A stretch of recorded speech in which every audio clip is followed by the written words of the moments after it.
Hello Summoners, and welcome back to another ProGuides patch rundown video. My name is Christoph, and today I'm going to be going over all the changes that were made in patch 9.7. I'll cover all the details, including a tier list for each role that was made by our in-house analysts and partnered pro players. There were a lot of changes made to this patch that raised a ton of questions. Is Kayle still OP? Is Vayne still the best AD in the game? And is Urgot still Urgot status?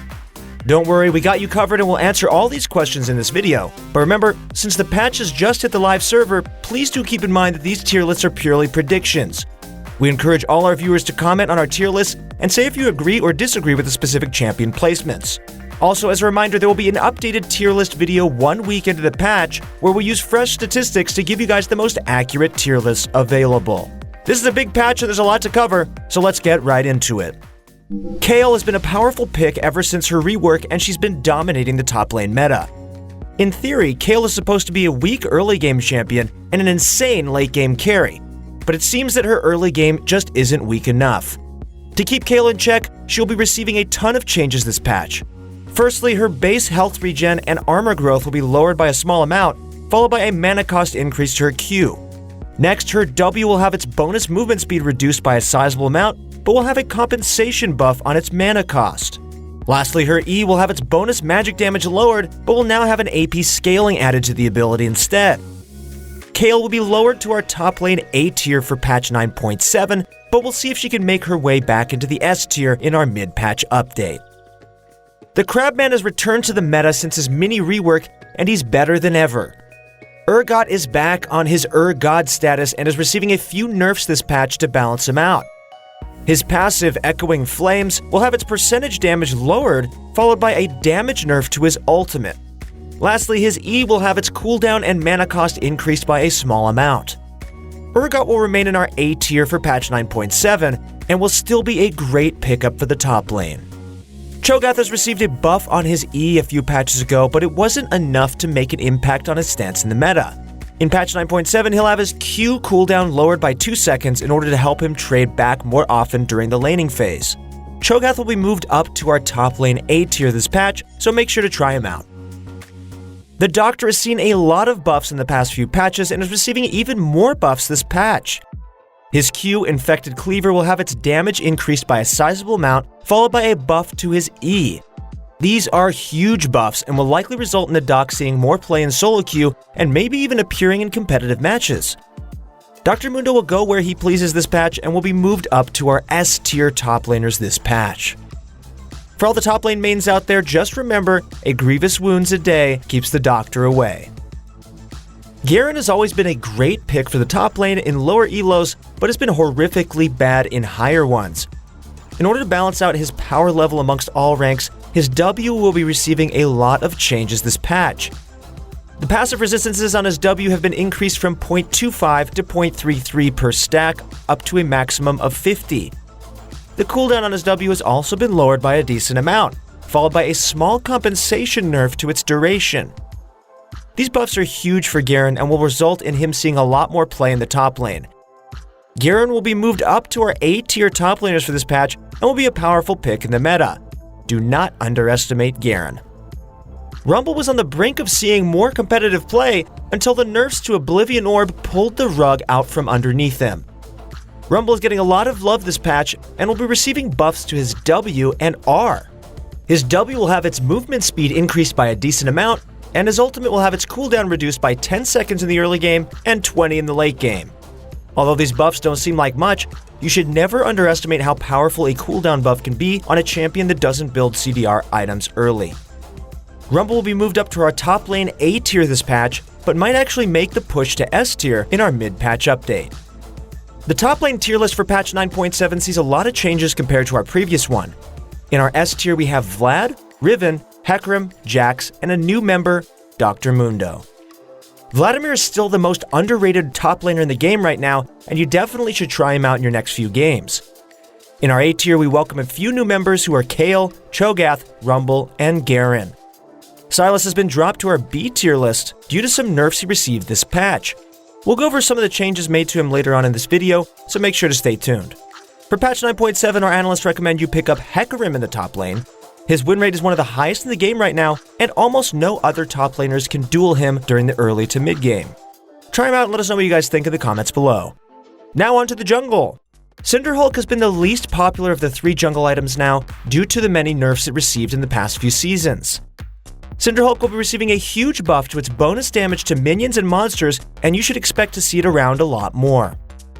The buffs to Cinderhulk, combined with low jungle EXP efficiency, should result in tank junglers becoming more popular this patch. Champions like Sejuani, who were already strong in previous patches, will be hitting S-tier status now and will be great pickups in the upcoming meta. The jungle tier list sees a few changes compared to our previous ones in patch 9.6. In our S tier, we have Rek'Sai, Nunu, Sejuani, Kayn, J4, and Kha'Zix. These 6 champions are a notch above the rest and will give you the competitive edge you need to beat your opponents in ranked. You also may have noticed that certain champions in our A tier have been highlighted on our tier list. Karthus, Vi, Udyr, Kindred, and Evelynn are very close to making the push to S tier, and our analysts have decided that it'd be fair to put them in our A+ tier. For patch 9.7, our analysts recommend you pick up Kindred in the jungle. Although she is fairly difficult to play, Kindred will be one of the strongest junglers in the game if you take the time to learn her. The healing and damage from Conqueror combined with the Ravenous Hunter and the new Wit's End will result in Kindred being a 1v9 machine. Notable players such as Forest Within have recently hit Master Tier with over 85% win rate on her, so make sure to give her a try. Now onto the mid lane. Azir has been pretty hit or miss when it comes to his history of balance. He's either the most broken and oppressive mid laner in the game, or he's just straight up useless. Currently, Azir is definitely on the weak side of things, but will be receiving a few buffs to help him out. His Q will have a small buff to its damage, and his health regen growth will be increased by a small amount. Azir will remain in our mid lane B tier for patch 9.7, but we'll see what he looks like next week. Lyssandra's been sitting at the top of the mid lane tier list for far too long, and has been one of the safest picks in the meta. You could blind pick her in almost any matchup, and she wouldn't be punished due to her strong wave clear and safe playstyle. To keep Lysandra in check, her Q, Ice Shard, will have its cooldown increased significantly. Lysandra will be lowered into our mid lane B tier list for patch 9.7 due to her wave clear early on being hit a bit too hard. Sylas is one of the strongest champions in the game right now and was in need of a small nerf to his kit.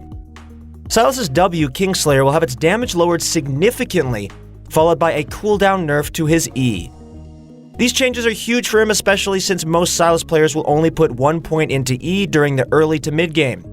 Sylas will be dropped into our mid lane A tier, but we'll see if this changes in our mid patch update next week.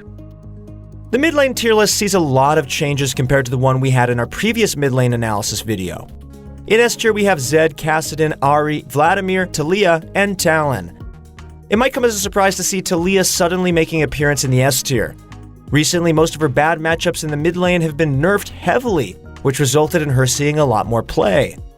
She's currently sitting at a very good win rate in the mid lane with a decent play rate, and our analysts predict she will only get better from here. Vladimir again is one of the most underrated picks in the game right now, and we highly recommend you pick him up if you want to climb faster. His ability to hit 45% CDR in a very short amount of time and one-shot any squishies with ease has brought him into our S tier, and he'll likely stay there until he gets hit with a nerf. On to ADCs. Although Wit's End was a perfect item against full AP compositions, it's now being changed so you can build it more reliably into any team. Its total gold cost has been increased by 500, attack speed and magic resist increased by 10, and the on-hit damage has been buffed to scale harder into the late game. In addition, it will now grant you 5% movement speed and also heal you for the amount of on-hit damage that Wit's End does. These changes are pretty big, so you should expect to see it a lot more in your upcoming ranked games. Champions such as Kindred, Varus, and Kog'Maw are going to love this item, so make sure you're prepared for that as well. Cutdown received a small buff in patch 9.5, but it was still far too weak compared to the other 2 runes at the bottom of the precision tree. Cutdown will have its damage increased from 5 to 12% and 5 to 15% to allow more diversity amongst ADCs. The ADC tier list will remain similar to the one in our mid-patch analysis video from last week. There were no major balance changes made to AD carries this patch, other than the rework to Wit's End and small buffs to Cutdown, so it's expected that the tier list remains pretty similar. In our S tier, we have Sivir, Kai'Sa, Lucian, Misfortune, and Jinx. For patch 9.7, our analysts recommend you pick up Vayne in the bottom lane. She's sitting by herself in the top of our S+ tier, and she is by far the strongest ADC in the game right now. We don't recommend you jump into ranked right away with her, since she's a little bit difficult, so make sure to get lots of practice in normal games beforehand. On to support! Pyke is at a solid stance in the meta, but will become even better due to buffs on his kit this patch. His Q, Bone Skewer, will have its cooldown lowered by 2 seconds during the early game, followed by a buff to his E's stun duration. Pyke will be moved up to our S tier supports for patch 9.7. If you guys are interested in getting better at Pyke this season, then please go to ProGuides.com and check out Bunny Fufu's guide on mastering Pyke. Leona's been looking good ever since her rework, but she's been a bit too strong right now. In order to tune her power down, her W will have its damage nerfed and her HP regen will be lowered as well. Morgana will remain in our S tier for this patch. Leona has been seeing less play ever since the nerfs to Zeke's, combined with Morgana seeing much more play since her rework. To help Leona out a bit, she will have her E, Zenith Blades, cooldown lowered by a small amount. Although this buff doesn't seem like much, it actually is a lot more significant than what you might expect. Having a 6-second cooldown on her E at max rank plus CDR will mean that she can E the same target twice after using her CC chain. Leona will remain in our A tier supports for this patch, but we'll see if she can make the push to S tier next week. The support tier list will remain very similar to our previous one for patch 9.7. In S tier we have Janna, Morgana, Thresh, Soraka, Nami, and Pyke. The Athene's Rush on shielding supports is still a very good item path, and we recommend you try it out. For patch 9.7, our analysts recommend you pick up Pyke in the bottom lane. He's one of the only hard carry supports out there, and using his ultimate to clean up a fight is extremely fun. So try him out in your next few normal games, and let us know what you guys think of him. Dark Seal is meant to be a greedy purchase to eventually upgrade into an even greedier Soul Stealer, but its resale value and stat efficiency was just way too high. Dark Seal will have its AP lowered by 5, and its sellback value decreased by 105 gold. Eyeball Collection has been one of the most popular runes in the third row of the domination tree. In order to allow for more diversity, Eyeball Collection will see some nerfs in patch 9.7. Firstly, its max stacks has been lowered to 10, but will now grant 2 adaptive force per stack. However, you will now only have 1 stack per champion kill, and it will no longer grant stacks on ward kills. Ghost Poro will be receiving a mini rework this patch, and it'll now spawn a Ghost Poro when your normal wards expire. Spawning a Ghost Poro grants 2 adaptive force up to a maximum of 10. Once you hit 10 stacks, it'll give you an additional 10 adaptive force. Zombie Ward will also be receiving a mini rework as well, and will now give you bonus adaptive stats after killing a ward. You will gain the same adaptive bonus once you hit 10 stacks, just like Ghost Poro. Although Demolish is a decently popular rune, it's still far too weak compared to its counterparts. Demolish will receive a buff on its damage to turrets by 5% in this patch. Overgrowth will have a small buff made to its competition bonus and will now grant 1% more max HP. Ultimate Hunter is the least used rune in the bottom of the domination tree and is receiving a small buff this patch as well. Instead of getting 2% CDR per stack, it will now grant 3% for a max of 20%. And on to ARAM, Butcher's Bridge is returning to League of Legends and a ton of balance changes along with it. Make sure to check out the League of Legends website for more details on all the ARAM changes. Also, your shop is returning this patch, so make sure you save all your extra RP. That's it for our patch 9.7 rundown video. If you enjoyed watching this video, then please leave a like, comment, and subscribe to our channel to be notified for our next one. Make sure to check out ProGuides.com for free content and guides that were made by your favorite pro players. The second part of our meta-analysis video will be available next week, which will bring you a lot more accurate tier lists using fresh statistics. Thank you guys so much for watching, and we'll see you on the Rift.